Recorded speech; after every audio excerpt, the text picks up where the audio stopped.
Donc, augmenter notre foi, faire croître sa foi. La semaine dernière, on a commencé cette série. Comment est-ce qu'on la fait croître, notre foi? Tous, nous en avons une certaine mesure.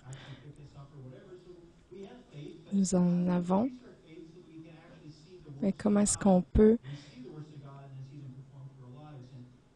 vraiment la voir grandir dans notre vie? Et avant de pouvoir marcher dans cette foi-là, on doit construire un climat, une atmosphère, un sol, une terre ferme, une terre fertile qui peut recevoir cette foi-là.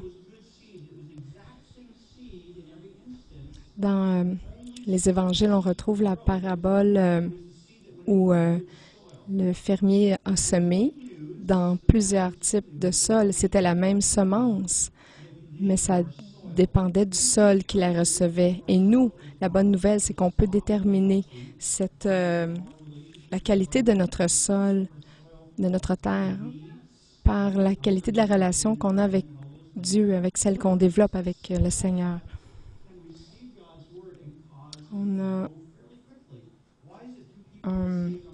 Pourquoi est-ce qu'il y a deux personnes qui peuvent être sauvées la même journée et une personne semble grandir très rapidement et l'autre personne semble avoir beaucoup d'obstacles à sa croissance spirituelle? Donc, on a parfois besoin de l'aide de certaines personnes qui viennent aider à briser certaines choses dans notre vie par le ministère de délivrance, mais le facteur principal, c'est vraiment notre sol, notre terre à nous.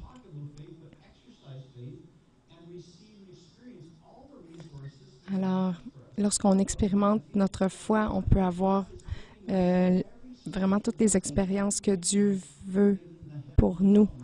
Dans Éphésiens, on retrouve la parole de Dieu qui dit qu'on peut avoir tout ce que Dieu a en réserve pour nous. On a tellement un grand nombre de ressources spirituelles dans les cieux qui sont disponibles, qui n'attendent que la foi, notre foi grandisse. Donc, on en retrouve dans Romains 10, versets 8 à 10. Que dit-elle donc? La parole est près de toi, dans ta bouche et dans ton cœur. Or, c'est la parole de la foi que nous prêchons. Si tu confesses de ta bouche le Seigneur Jésus, donc on doit croire, on doit penser, croire et confesser. Alors, si tu confesses de ta bouche le Seigneur Jésus, et si tu crois dans ton cœur que Dieu l'a ressuscité des morts, tu seras sauvé.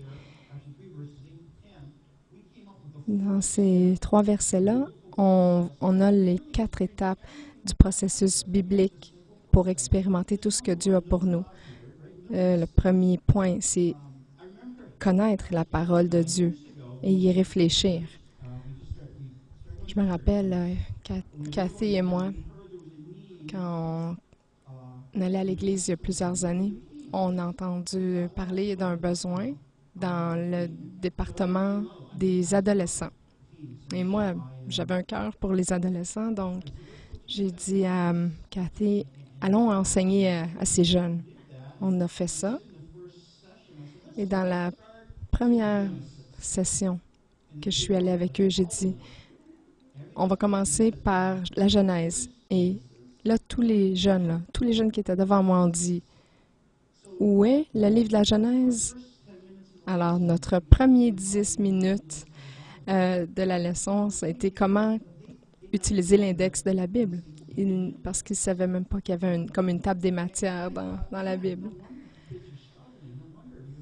Alors, je me disais, c'est pas surprenant que les jeunes aient des problèmes. Ils ne connaissent même pas où trouver des choses dans la Bible.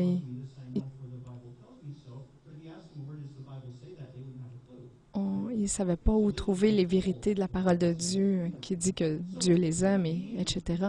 Donc, le point, c'est qu'on doit ouvrir notre Bible. On doit connaître la parole de Dieu et réfléchir. On doit y penser. La Bible dit ce que Philippiens 4 dit, tout ce qui est, pensez à tout ce qui est beau, pur, bon, honorable.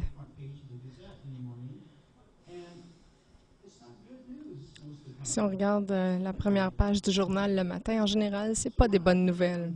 Donc, pourquoi ne pas réfléchir à des bonnes nouvelles contenues dans la parole de Dieu?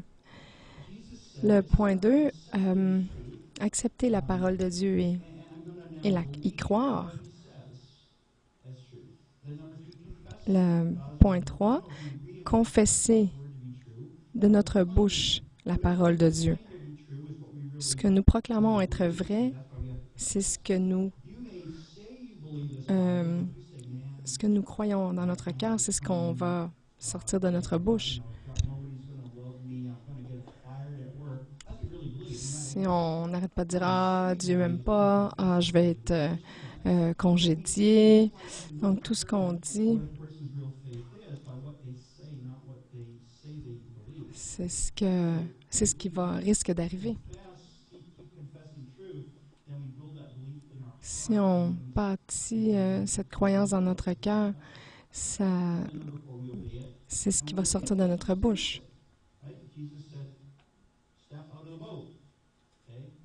Jésus a dit, sortez du bateau.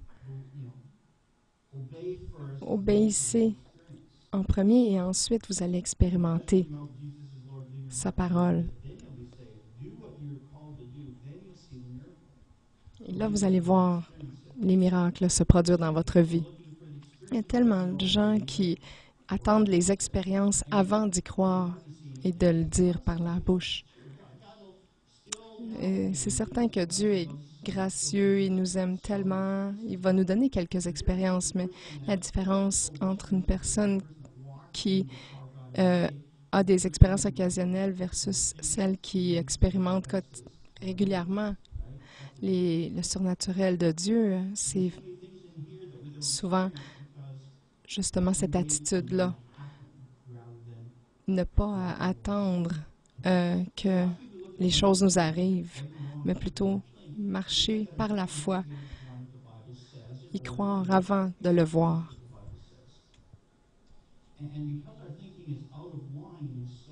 Notre pensée est tellement souvent distorsionnée, on confesse des mauvaises choses et on va expérimenter les mauvaises choses. Ce on craint le plus va finir par nous arriver.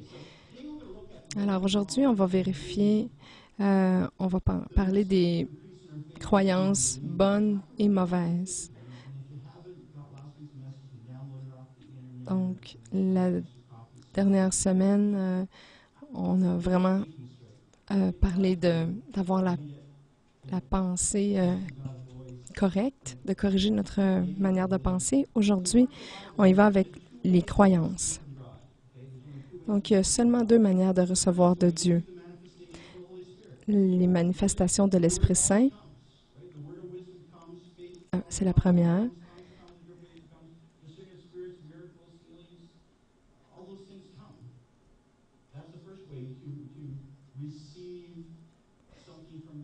Qui est parler en langue, donc les manifestations de l'Esprit Saint, parler en langue et expérimenter sa puissance. Et on voit dans 1 Corinthiens 12, 11, « Un seul et même esprit opère toutes ces choses, les distribuant chacun en particulier comme il veut. » À cause de l'amour de Dieu, l'Esprit Saint veut toujours manifester quelque chose, mais ça peut souvent être pas nécessairement comment on l'envisage. Ça arrive souvent d'une manière à laquelle on ne s'attend pas.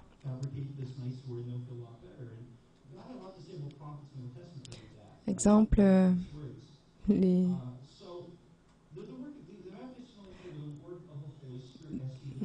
Les manifestations de l'Esprit Saint ne sont pas ce qu'on veut, c'est ce qu'il veut lui.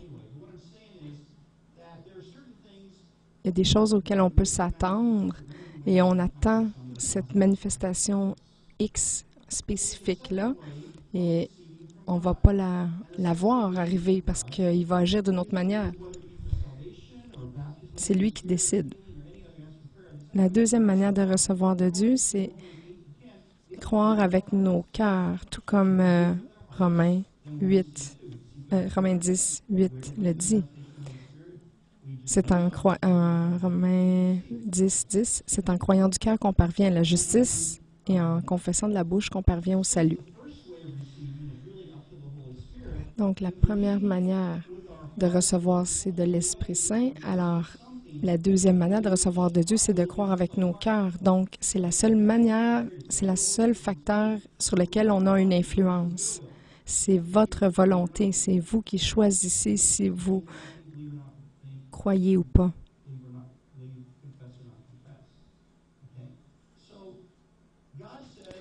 Donc, Dieu dit, une fois de temps en temps, je vais vous donner une manifestation de l'Esprit Saint.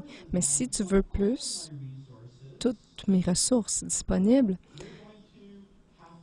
ce que tu dois faire, c'est de les croire. Exemple, si vous faites un bon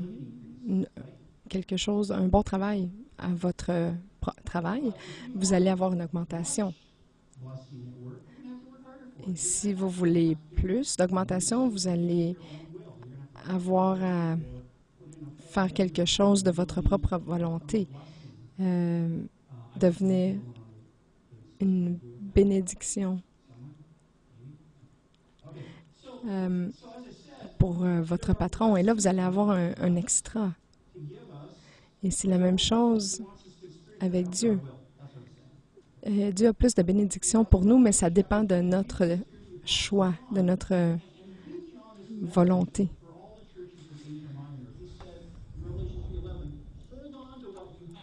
On doit retenir ce que nous avons en Christ.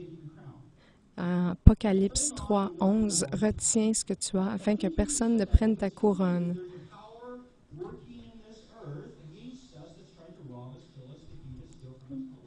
Jean 10, 10, « Le voleur ne vient que pour dérober, égorger et détruire. » Donc, ce que vous avez reçu, si vous ne le retenez pas en vous, le voleur va venir et va vous le dérober. Et ça arrive tellement souvent. Jésus a dit, il y a vraiment une influence de notre volonté. Aussi, c'est de choisir de recevoir, de retenir ce que nous avons reçu. Minimum, ne laissez pas aller ce que Dieu vous a déjà donné.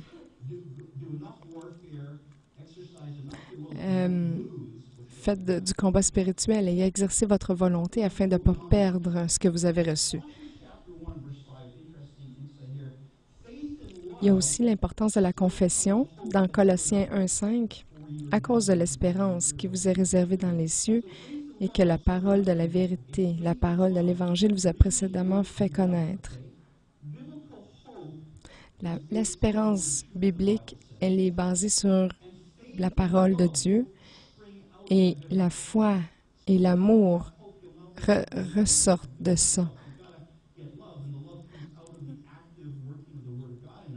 Donc, l'action de la parole de Dieu en nous va produire plus de foi et plus d'amour.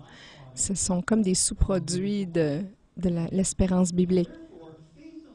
Donc, la foi et l'amour fonctionnent de la même manière.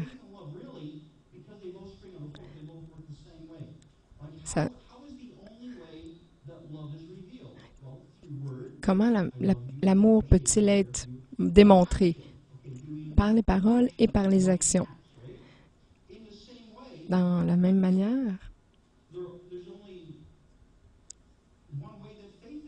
il y a seulement une manière que la foi est révélée, c'est aussi par les paroles et les actions. Il n'y a pas d'expression de foi sans nos paroles et nos actions, nos actes d'obéissance. J'ai foi en Dieu, mais ça ne veut pas dire beaucoup.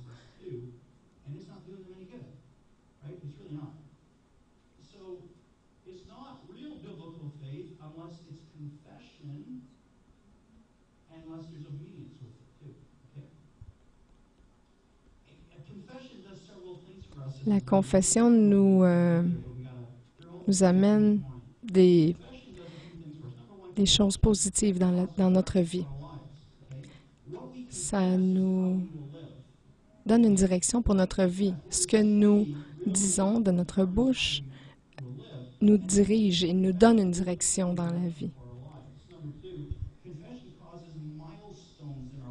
Et ça donne un but et ça fait des marqueurs aussi dans nos vies, des jalons.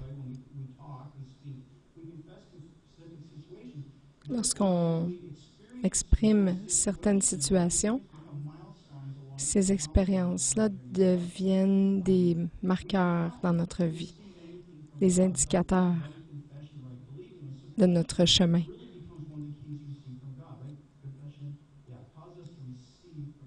Et la confession nous incite à recevoir de Dieu et ça nous amène à grandir plus dans notre foi. Laissez-moi vous donner un exemple. La confession des espions israéliens, on connaît tous cette histoire de la défaite lorsque il y a 10 espions ont dit « on ne pourra pas le faire » dans Nombre 13, 31. Les hommes qui étaient allés avec lui dirent « Nous ne pouvons pas monter contre ce peuple car il est plus fort que nous. » Comment ils l'ont su? Est-ce qu'ils ont fait un sondage là-dessus? Une évaluation objective?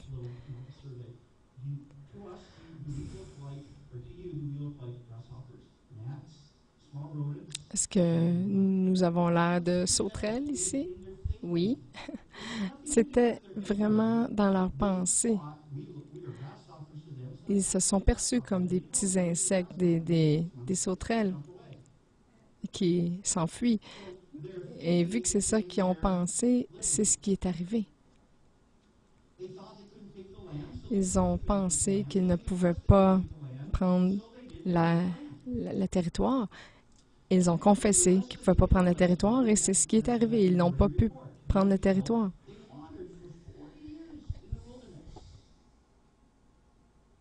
Ils ont erré pendant 40 ans dans le désert. Nous aussi, en tant que chrétiens, nous errons dans notre cheminement spirituel parce que nous pensons les mauvaises choses. Ce n'est pas une condamnation que je veux vous faire ici, là. C'est vraiment une réalité. Nous sommes prisonniers et nous errons dans une zone sèche, un désert spirituel, on doit réexaminer ce qui sort de notre bouche. Qu'est-ce qu'on dit à propos de la victoire dans nos vies? Qu'est-ce qu'on exprime? Parce que la plupart du temps, on a le territoire que nous exprimons verbalement.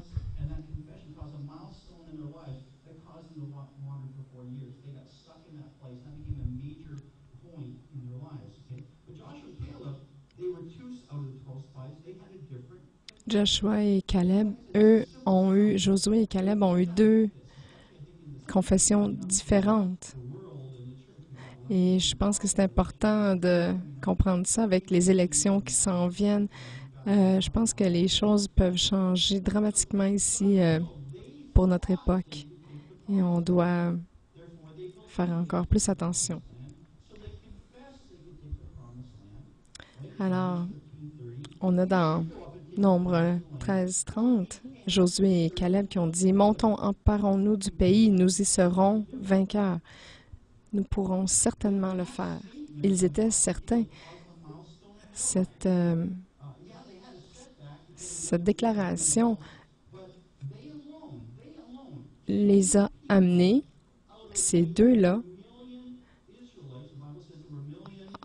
sur le nombre là, des Israélites qu'il y avait, là, plusieurs millions, là. Femmes, hommes et enfants. Il y avait peut-être 6 millions d'Israélites. Et il y en a 40. Pendant 40 ans, ils sont morts vraiment dans ce désert. Mais Josué et Caleb sont les seuls qui ont sorti.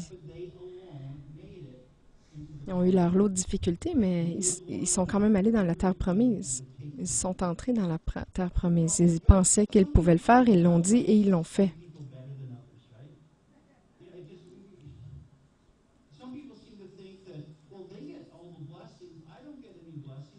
Il y a des gens qui se comparent aux autres et disent « Ah, eux, ils ont toutes les bénédictions. » Et on devient un peu envieux, fâché ou amer. Parce que ça devient donc, c'est ce qu'on pense, ça devient ce qu'on croit, ce qu'on dit et c'est ce qui arrive en plus. C'est ce qui arrive finalement. Dieu a fait la même provision pour tous. Dieu n'a pas aimé plus Josué et Caleb. Il était prêt à faire pour tous les Israélites ce que Josué et Caleb ont reçu.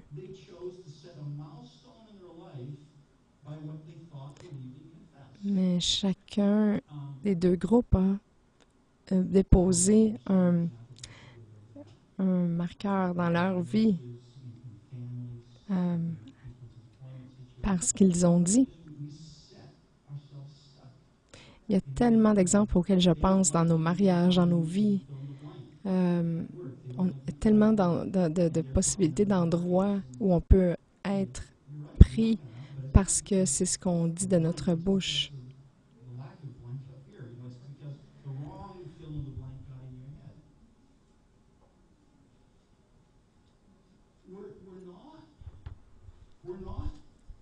Si on ne reçoit pas les bénédictions de Dieu, comme certaines personnes reçoivent, on doit juste être honnête avec nous-mêmes et nous demander une importante question. Est-ce que je pense ou est-ce que je dis quelque chose d'erroné pour ma vie? Parce que peu importe ce qu'on espère, nous allons seulement recevoir ce qu'on croit et confesse de notre bouche.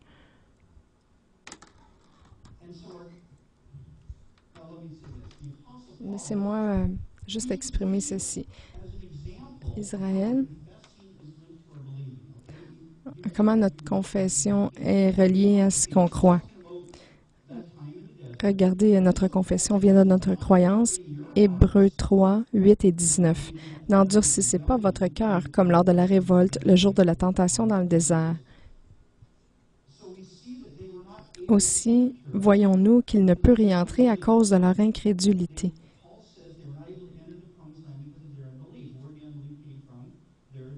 Et l'incrédulité venait de ce qu'ils croyaient et disaient ensemble. Leur croyance était erronée. Dieu leur a dit, « Allez dans la terre que je vais vous donner. » Allez dans la terre que je vous donne. Et ils ne sont pas entrés à cause de leur croyance.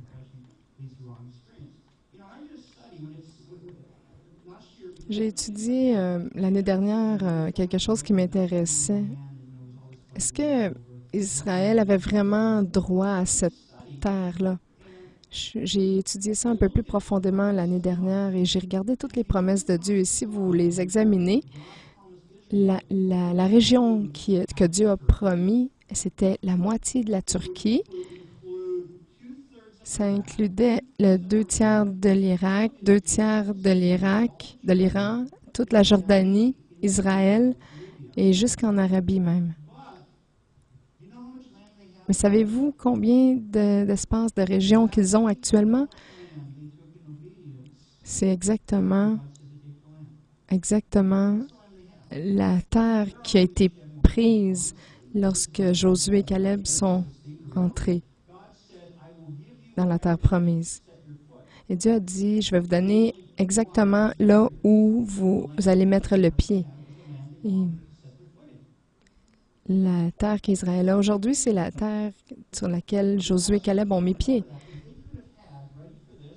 Et là, ce que je me suis dit, c'est qu'ils pourraient avoir 50 fois la grandeur qu'ils ont aujourd'hui s'ils avaient obéi à Dieu lorsque Dieu leur a dit « Allez dans la terre que je vous ai promis ».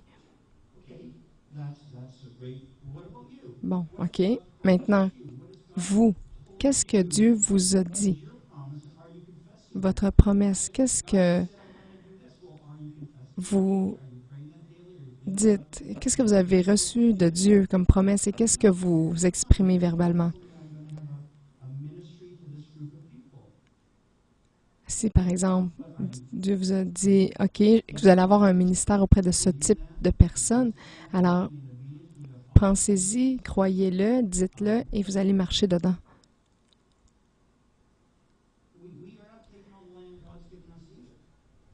C'est nous qui choisissons de ne pas prendre la terre que Dieu nous a donnée si nous ne l'avons pas aujourd'hui. Je répète parfois, mais bon. Ils ne sont pas entrés parce qu'ils n'y croyaient pas. Il y a deux types de fausses croyances, deux sortes d'incrédulité. La première, c'est l'incrédulité due à l'ignorance. Dieu a dit telle chose. Ah, ben là, je ne savais pas. Ben, c'est parce que vous n'avez pas vu cela dans la parole de Dieu. Donc, la foi, on rappelle, vient d'avoir entendu la parole et la parole de Dieu. Donc, les gens ne l'entendent pas, ils ne le connaissent pas, donc ils ne peuvent pas avoir la foi pour ces choses-là. Mais le remède est relativement simple. La solution, c'est connaissez la parole de Dieu, ouvrez la parole de Dieu et lisez-la. Ah, écoutez, je ne peux pas me permettre l'achat d'une Bible. Écoutez, vous savez, la majorité des chrétiens, le chrétien moyen possède 6 Bibles.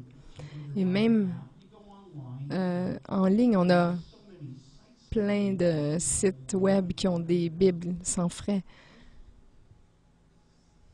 Sur les ordinateurs et les téléphones intelligents même, il n'y a pas d'excuse.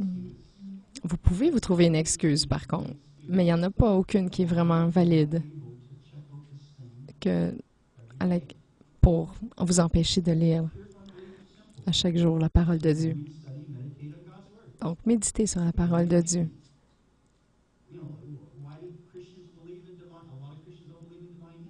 Il y a beaucoup de chrétiens qui connaissent pas, qui ne croient pas dans la guérison divine. Pourquoi? C'est parce qu'ils n'ont pas lu la parole de Dieu, ce que Dieu dit là-dessus. Il y a des gens qui ont entendu prêcher que la guérison n'était pas pour aujourd'hui. Donc, ils n'ont même pas leur esprit n'est même pas préparé à recevoir cette réalité-là. C'est comme s'il y a un nuage qui vient devant leurs yeux et devant leur esprit pour les empêcher de recevoir ça. Mais il y a une solution pour ça, c'est d'avoir un esprit ouvert pour tout ce qui est de la parole de Dieu.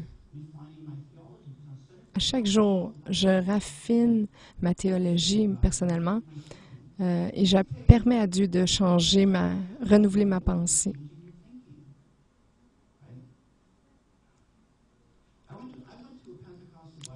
Je suis allée à une école biblique pentecôtiste et c'était la plus renommée dans l'Est du Canada à ce moment-là. Il y avait 500 étudiants. Et je suis entrée croyant à la guérison divine, mais je suis sortie de là et je n'y croyais plus parce qu'ils m'ont enseigné. Il y avait plusieurs conditions dans lesquelles ça devait arriver, etc. Qu'est-ce que j'ai fait? J'ai étudié la parole de Dieu pour moi-même. J'ai fait un projet de 2 ans qu'à chaque moment libre que j'avais, j'allais croire et lire, en fait, sur les guérisons divines. Et maintenant, je crois. Mais je ne peux pas utiliser mon ancienne Église comme excuse. Je ne peux pas utiliser mes parents comme excuse non plus. J'ai ma Bible. On peut la lire. On peut reprogrammer notre pensée. Immersez-vous dans la Bible et dans des livres écrits par des hommes et des femmes de Dieu. Alors, ce type d'incrédulité, la solution aussi, c'est vraiment lire et obéir et croire à la parole de Dieu.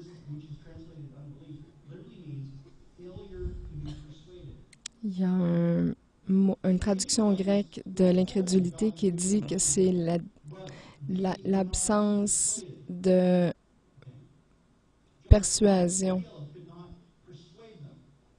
C'est de ne pas être persuadé de quelque chose. Donc, il y a beaucoup de gens aujourd'hui qui sont informés de la parole de Dieu, mais ils n'en sont pas persuadés.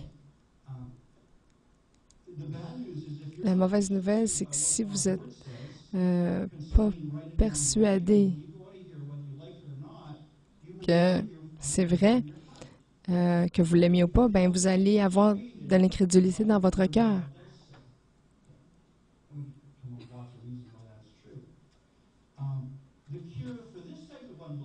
La solution, c'est l'obéissance. La solution, le remède pour l'ignorance, c'est de lire la parole de Dieu, et le remède pour la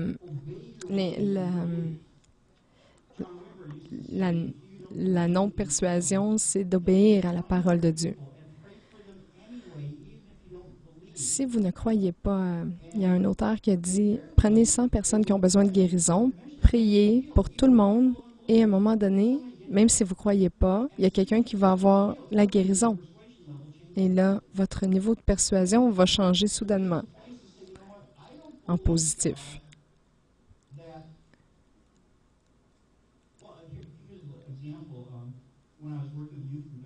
Je voudrais vous donner un exemple. Quand je travaillais avec les adolescents à Hamilton, en Ontario, il y a plusieurs années, il y avait un jeune qui avait 50 $ qui restait dans son compte de banque et il voulait aller à l'école en septembre.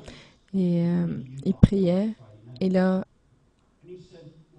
Dieu lui a dit, mets 50 $, tout ce qui te reste dans ton panier, et je vais faire un miracle pour toi dans l'offrande. Offre-moi le 50 $ qui reste et je vais faire un miracle. Mais là, il a dit, je suis désolé, Dieu, mais je ne peux pas croire que tu vas faire un miracle là-dessus. Alors là, le jeune s'est dit, bon, écoute, j'ai peut-être pas la foi, mais au moins je peux obéir. Alors, il a donné en offrande ce 50 $ et il a appelé le pasteur la semaine d'après. Il dit, je suis retourné à la maison. Il y avait un message. Mes parents ont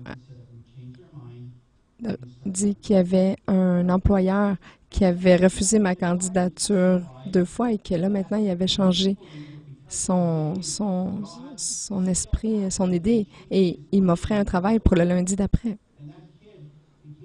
Et ce jeune est devenu un jeune homme rempli de foi. Et il a obéi, il a bâti son chemin en obéissant à la parole de Dieu.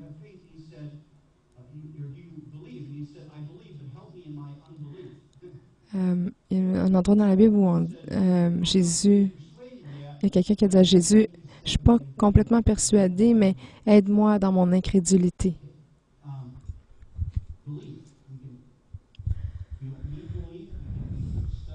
Donc, on peut étudier la parole de Dieu, y penser, méditer, y croire, confesser, et aussi on peut obéir et voir la foi venir à nous, augmenter.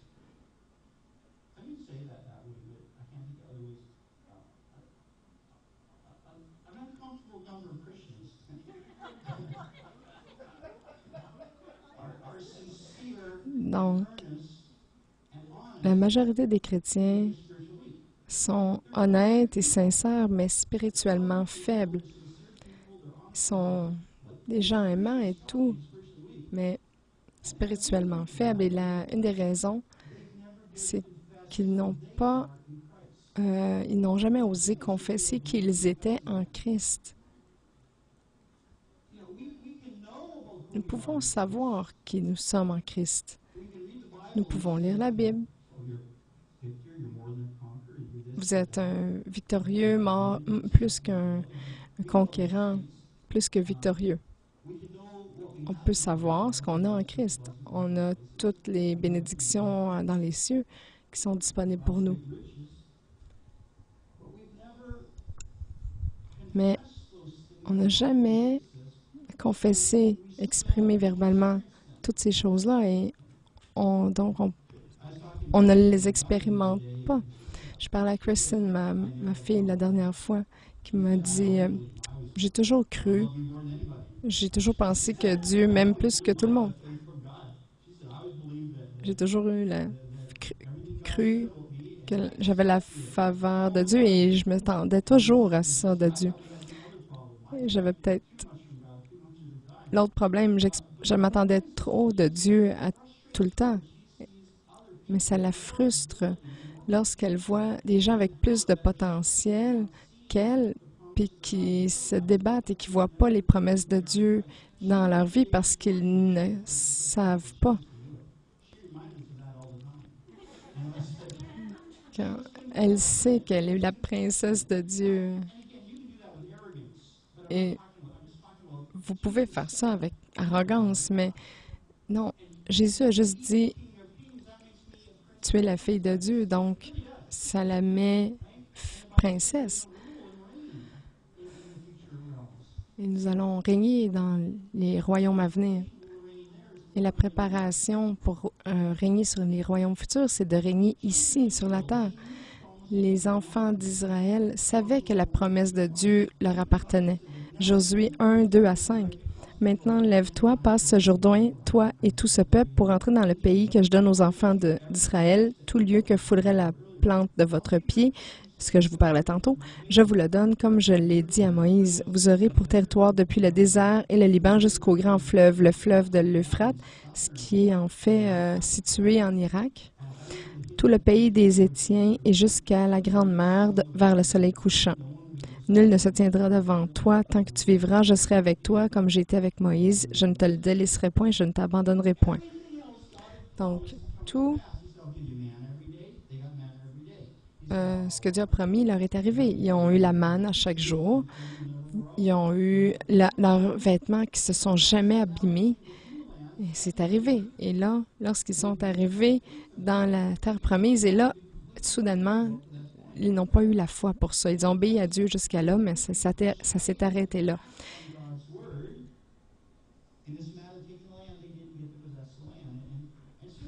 Donc, ils n'ont pas possédé cette terre promise. Il y a tellement de chrétiens aujourd'hui qui ne marchent pas dans les bénédictions de Dieu, dans les promesses de Dieu pour leur vie.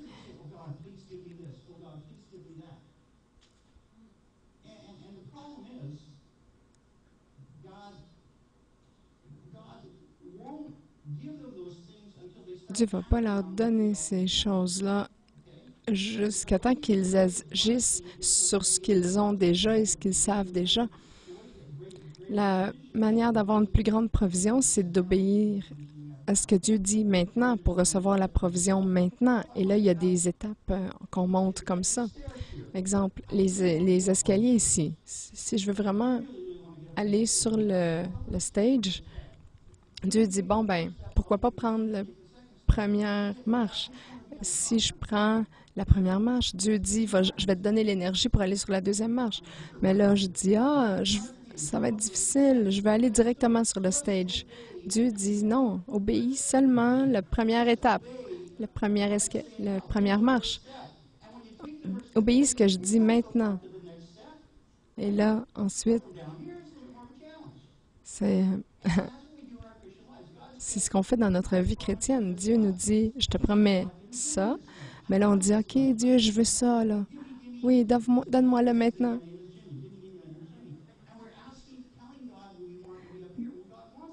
Dieu veut nous dire, là, mais il dit, il faut que tu prennes la première étape, faire la première étape, la deuxième et la troisième, etc. Comment est-ce qu'on monte une montagne? C'est un pas à la fois. On ne peut pas sauter sur le haut de la montagne tout de suite. Et comment on fait ça? Bien, on fait le premier pas par obéissance et Dieu nous donne l'énergie pour la deuxième étape, et etc. On ne va pas avoir la réponse complète à moins d'obéir step by step ces étapes que Dieu nous indique. Lorsque je suis devenu chrétien, mes parents pensaient vraiment que j'avais perdu l'esprit, que j'étais devenu fou. Ma sœur plus vieille, la plus âgée, a pensé que je devais vraiment aller pour un institut psychiatrique. Je lisais tout le temps la Bible. Et maintenant, plus tard, je réalise que oui, j'ai perdu l'esprit. J'ai perdu l'esprit de la chair matérielle et à la place, j'ai gagné l'esprit de Christ. Merci Seigneur. Et lorsque j'ai gagné cet esprit spirituel, j'ai arrêté de sacrer.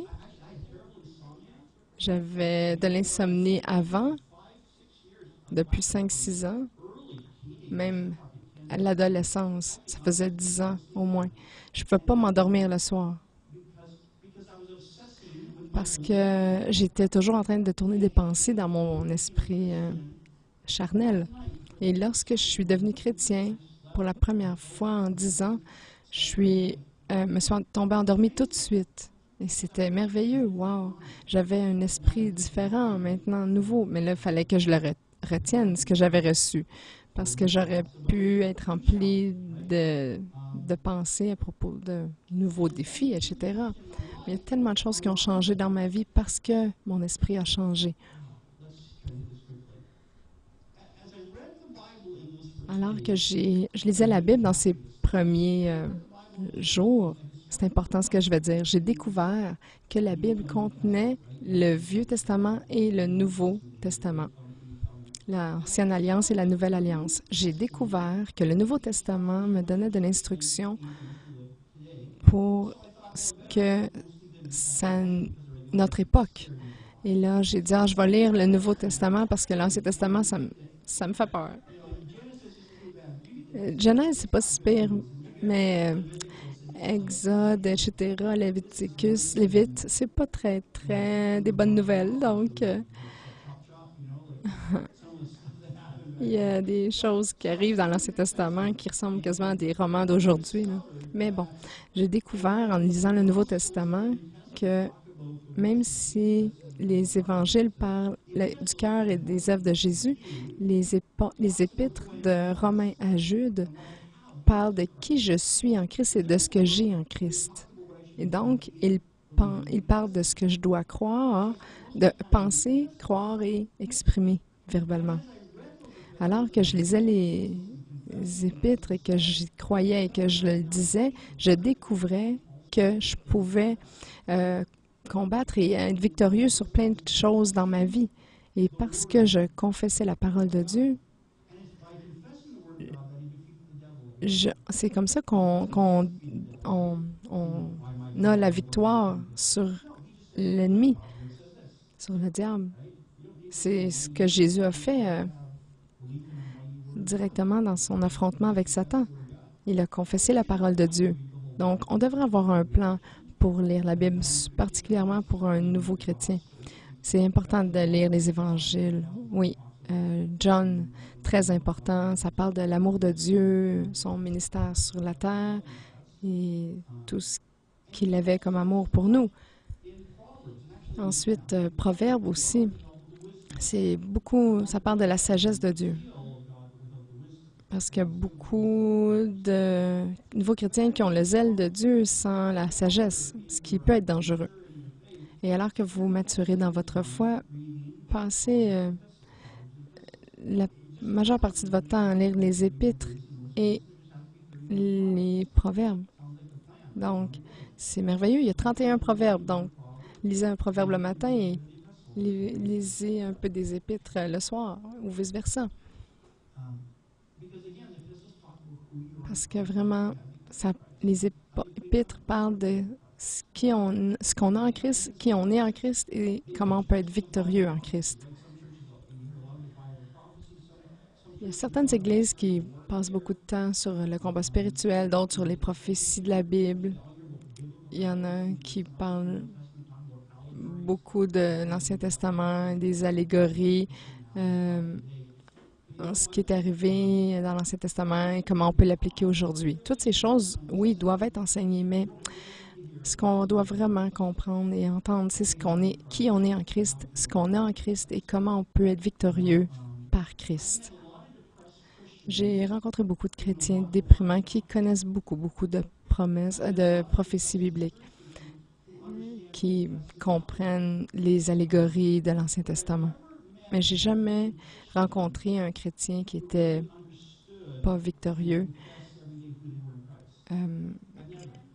J'ai jamais rencontré un chrétien déprimé qui disait à chaque jour « Je suis un victorieux en Christ », et etc. Parce que lorsque vous savez qui vous êtes, il y a tellement du reste qui ne va pas vous affecter. Si nous vivons dans les épîtres, nous allons marcher dans la liberté. Paul, il a dit, il y a beaucoup de problèmes qui vont vous arriver. Voici une promesse, une pour votre frigo. Dans ce monde, vous allez avoir beaucoup de tribulations. C'est une promesse. Oui, mais, vous allez en avoir. Mais, Romains 8, 37, mais dans toutes ces choses, nous sommes plus que vainqueurs par celui qui nous a aimés.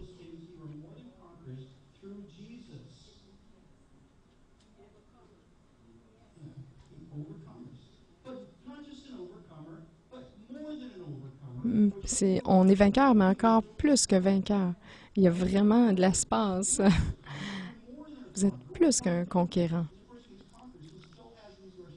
Et ça veut dire qu'après la bataille, vous allez avoir encore de l'énergie, encore d'une vie, encore du temps. Et vous n'allez pas être vidé.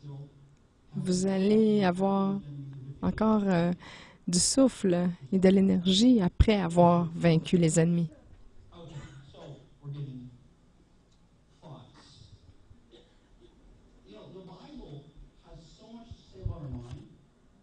La Bible a tellement à dire à propos de notre esprit, de notre pensée. Il y a tellement de chrétiens qui viennent un petit peu apeurés lorsqu'ils entendent parler des choses de l'esprit. Mais si vous pensez que elles ne sont pas réelles, ces promesses-là, c'est ce qui va se passer. Écoutez ce que Isaïe dit dans 26:3. « À celui qui est ferme dans ses dispositions, tu assures une paix parfaite parce qu'il se confie en toi. » Alors, Dieu va garder en parfaite paix tout esprit qui focus sur lui. Philippiens 2, 5. « Ayez en vous les sentiments, les pensées qui étaient en Jésus-Christ. » Philippiens 4, 8. Au reste, frères, que tout ce qui est vrai, tout ce qui est honorable, tout ce qui est juste, tout ce qui est pur, tout ce qui est aimable, tout ce qui mérite l'approbation, ce qui est vertueux et digne de louange, soit l'objet de vos pensées. Est-ce que je dis que moi, je suis toujours dans cette zone-là? Non. C'est vrai qu'il y a des fois que je pense à mes défis qui m'attendent Mais ça ne m'encourage pas vraiment, là, ça ne me construit pas. Et quand je me rends compte de ça, je laisse aller tout ça au pied de la croix et je commence à confesser la parole de Dieu. Et je crois que c'est pour ça qu'il y a certaines personnes qui sont toujours pris dans la maladie. Ils viennent pour recevoir de la prière à chaque rencontre, qu'il y a de guérison. Écoutez bien mon cœur, là. Je ne veux pas mettre de jugement ou condamnation sur vous, mais est-ce qu'on peut être honnête avec nous et nous-mêmes? Écoutez, comme chrétien, on doit être honnête avec les gens, mais il faut aussi, parfois on oublie qu'il faut être honnête avec nous-mêmes aussi. La raison pour laquelle plusieurs personnes ne sont pas guéries, c'est que leur esprit n'est pas renouvelé. Je prie parfois pour des gens qui semblent mieux lorsque je prie avec eux et 2-3 jours plus tard, la douleur revient. Parce qu'ils gardent dans leur esprit que la douleur va rester là. La douleur, j'ai déjà eu quelqu'un qui a prié pour moi pour une douleur dans le dos. Elle était partie toute la journée, elle est revenue le lendemain et quand elle est revenue, j'ai dit « Ah, j'avais peur qu'elle revienne ». Et là, quand j'ai vraiment dit ça, la douleur est revenue encore plus forte. Là, j'ai dit « Wow, je suis pas fou là ». J'ai dit « Dans le nom de Jésus, je refuse d'accepter que ce symptôme que Satan essaie de me remettre. » Et la douleur est partie instantanément. C'était pas juste mental, là. La douleur est vraiment partie. J'ai pas eu à combattre ça par la suite. Mais j'avais besoin de changer la manière que je pensais. J'ai déjà prié pour une jeune femme dans mi-vingtaine. Elle était vraiment sur son lit de mort. Elle avait seulement quelques semaines à vivre. Et j'ai prié pour elle et le cancer est complètement parti 3 jours plus tard. Elle est retournée à la maison, guérie. Les docteurs ont vraiment attesté que le cancer était complètement parti. Mais elle allait dans une église qui ne croyait pas en la guérison et sa famille non plus. Donc, là, tout le monde a dit, là, il faudrait vraiment que tu remettes tes choses en ordre parce que c'est une rémission seulement. 3 mois plus tard, le cancer est revenu et 1 mois plus tard, elle était décédée. Elle a laissé 2 jeunes enfants et son mari. Mais elle était guérie pendant 3 mois. Mais la pensée lui a volé sa guérison. Donc, retenez ce que vous avez déjà. Et comment qu'on fait ça? Bien, c'est vraiment avec notre pensée. Alors, nous allons conclure doucement. Donc, à chaque jour, on doit croire et confesser 3 choses dans numéro 10. Donc, confesser ce que le Père est pour nous. Protecteur, créateur. Tout ce que Dieu est pour vous, vous pouvez le croire et le confesser. Deuxième chose, ce que Dieu a fait et est en train de faire pour vous. Merci Seigneur, tu m'as guéri, tu m'as transformé. Merci Seigneur, merci Jésus, tous mes péchés sont pardonnés, tu m'as fait plus que vainqueur.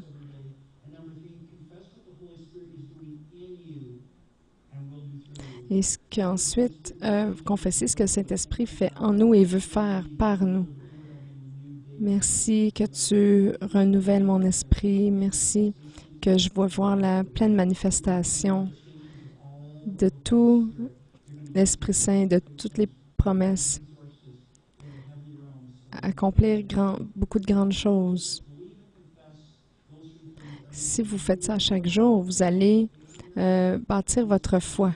Et maturité va venir, la croissance va venir dans votre vie. Le Seigneur va vous utiliser puissamment. comme j'ai dit la semaine dernière, parce qu'un autre synonyme de la foi, c'est les attentes. Ce que je m'attends, c'est ce qui va m'arriver. Donc, c'est ça, les attentes. Matthieu 12, 34. Car c'est de l'abondance du cœur que la bouche parle.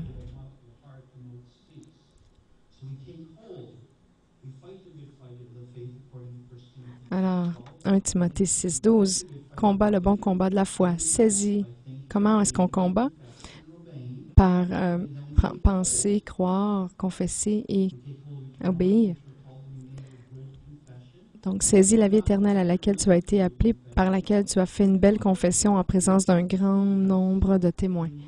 Vous allez faire des choses merveilleuses, là, avec une bonne proclamation de la parole. Je vous laisse lire la première page du journal à chaque matin pour avoir une idée des nouvelles, mais là, j'en parlais à chaque jour et ça, c'était pas très intelligent, là. C'était pas très payant. C'est pas une bonne confession. Alors, levons-nous sur nos... s'il vous plaît. Donc, augmenter notre foi, c'est vraiment... Écoutez-moi bien, on ne peut pas prier pour avoir plus de foi. On ne peut pas les recevoir de prière pour avoir plus de foi. On ne peut pas être transformé spirituellement tout soudainement pour avoir plus de foi. Ça vient lentement, ça grandit et ça vient par entendre la parole de Dieu. Et la foi grandit par penser, croire, confesser et obéir à la parole de Dieu. Alors, pourquoi avez-vous besoin de foi, d'une mesure supplémentaire de foi aujourd'hui? Avez-vous de la foi? Avez-vous besoin de foi pour les miracles de guérison? Lisez la parole de Dieu. Avez-vous besoin de plus de faveur de Dieu? Plus de provisions dans votre vie? Lisez sur les provisions de Dieu. Vous avez besoin de réconciliation sur les relations humaines? Il y a beaucoup de choses merveilleuses qui sont dites sur les relations dans la Bible. Pour vos enfants, lisez les extraits de la Bible qui s'adressent aux parents.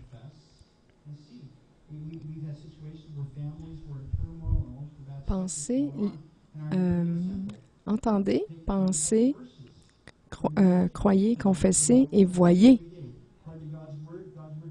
La parole de Dieu dit ça à propos de mes enfants. Je prie ces choses-là sur ma maison. Je dis ces choses-là sur mes enfants. Je dis la parole de Dieu sur mes enfants. Ça va augmenter l'espérance. Lorsqu'on augmente la parole de Dieu dans notre vie, c'est là qu'on peut voir les miracles. Père, dans le nom de Jésus, je prie ce matin. Merci pour les cœurs ouverts aujourd'hui. Je sens les cœurs ouverts.